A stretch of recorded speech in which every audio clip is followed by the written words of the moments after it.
حضور نے فرمایا اللہ اس شخص کے چہرے کو تر و تازہ رکھے جس نے میرے سے کوئی حدیث سنی، پھر جیسے سنی اس کو ویسے آگے پہنچا دیا۔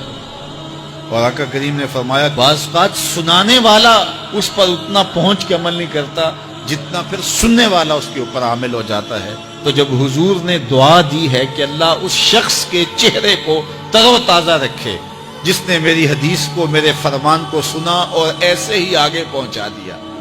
تو پھر موت کی سختیاں بھی اس کے چہرے کی تر و تازگی ختم نہیں کر سکتی، پھر قبر کے لمحے بھی اس کے چہرے کی تر و تازگی کو ختم نہیں کر سکتے۔ حشر کے دن لوگوں کے چہرے مرجھائے ہوں گے، جس کو رسول اللہ کی دعا ہے اس کا چہرہ اس دن بھی تر و تازہ ہو۔ تو حضور علیہ الصلوۃ والسلام کے فرامین کو سننا، دیکھیے جو تفصیلی علوم ہیں ان کو حاصل کرنا، سیکھنا یہ ہر ایک کے لیے فرض نہیں ہے، لیکن جو ضروریات دین ہیں ان کو سیکھنا یہ فرض عین ہے، یہ ہر ایک کے اوپر فرض ہے۔ اگر کوئی نہیں سیکھتا تو وہ گناہگار ہے، اور اس میں نماز کے مسائل ہیں، روزے کے مسائل ہیں، حج کے مسائل ہیں، زکوٰۃ کے مسائل ہیں، اگر کاروبار کرتا ہے تو بیع و شراء کے مسائل ہیں، اور کفر اسلام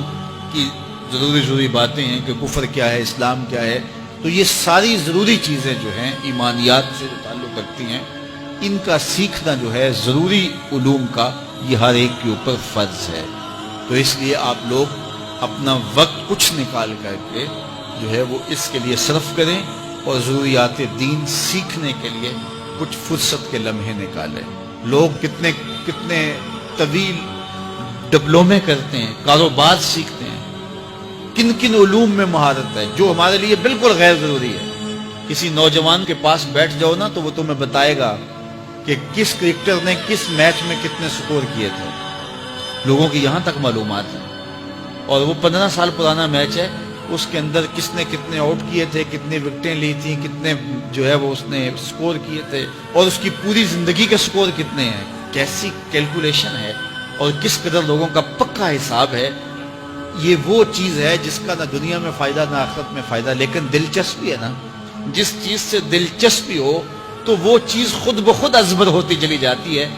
دلچسپیاں انسان کو جو ہے وہ کسی چیز کو یاد کرنے میں مدد دیتی ہیں۔ ایک عرب شیخ کہہ رہا تھا کہ ہم ماضی میں پڑھتے تھے کہ ہمارے اسلاف، ہمارے بزرگ ایک رات میں پورا قرآن ختم کر لیتے تھے۔ تو وہ کہتا ہے میں سوچتا تھا کہ ساری رات قرآن بندہ پڑھتا رہے تو کس طرح ممکن ہے؟ تو کہتا ہے میں اپنے بچوں کو دیکھتا ہوں کہ وہ جو ہے وہ موبائل کے ساتھ لگے رہتے ہیں، اور فجر کی اذان ہو جاتی ہے تو وہ تب چونکتے اچھا رات گزر گئی۔ تو میں کہتا ہوں نوجوان کی دلچسپیاں کچھ اور ہیں، اور وہ بھی اس شغف کی وجہ سے ایسا کھبا کہ رات گزر گئی اور اس کو پتہ ہی نہ چلا۔ تو جن کو قرآن کا نشہ ہو گیا تھا ان کی ساری راتیں قرآن میں گزر جاتی تھی، اور ان کو پتہ ہی نہیں ہوتا تھا کہ رات بھی گزر گئی ہے، اور اذان ہوتی تو پھر پتہ چلتا کہ اچھا رات گزر گئی ہے۔ تو یہ شوق اگر پیدا ہو، شوق تو دیکھیے یہ گیموں کا پیدا ہو جائے، کھیلوں کا پیدا ہو جائے، تو وہ انسان کو کیا کچھ سکھا دیتا ہے، اور جس کے سینے میں کتاب اللہ کا شوق پیدا ہو جائے تو پھر کیوں نہ اس کے سینے کے اندر جو ہے وہ طلب کتاب اللہ کی تلاوت کی پیدا ہوگی۔ تو اپنے سینوں میں علم حاصل کرنے کا شوق پیدا کرو،